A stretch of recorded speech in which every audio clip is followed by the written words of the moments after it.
រីកពីព្រឹកមិញគ្រីជំវិញខ្មៅអាកាសចរ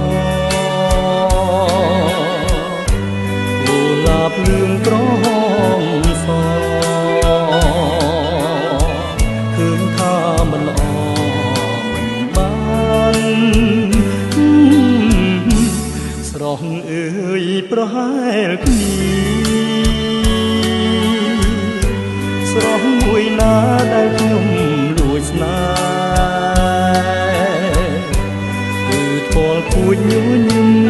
ជាងគេមានខ្សែភ្នែកស្នេហាស្រស់ទុំសង្ឃឹមថាបានក្រែងលោមិនបានព្រោះតែស្មានមិនត្រូវ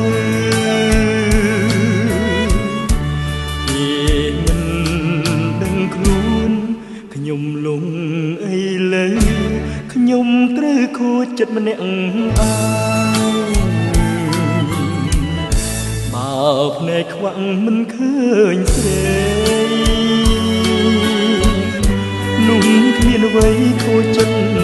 សងនេះភ្នែកភ្លឺឃើញខូ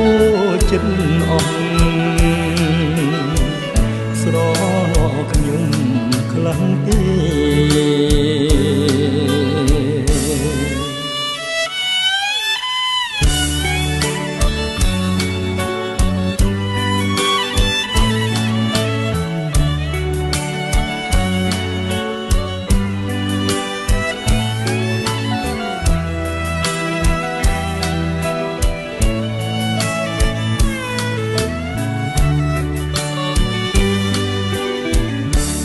សង្ឃឹម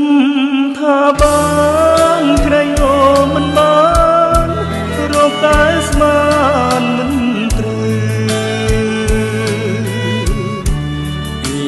មិនដឹងខ្លួនខ្ញុំលងអីលើខ្ញុំត្រូវខូចចិត្តម្នាក់ឯងបើភ្នែកខ្វាក់មិនឃើញស្រីនោះគ្មានអ្វីខូចចិត្តសងនេះភ្នែកភ្លឺឃើញខូចចិត្តអស់ស្រណោះខ្ញុំខ្លាំង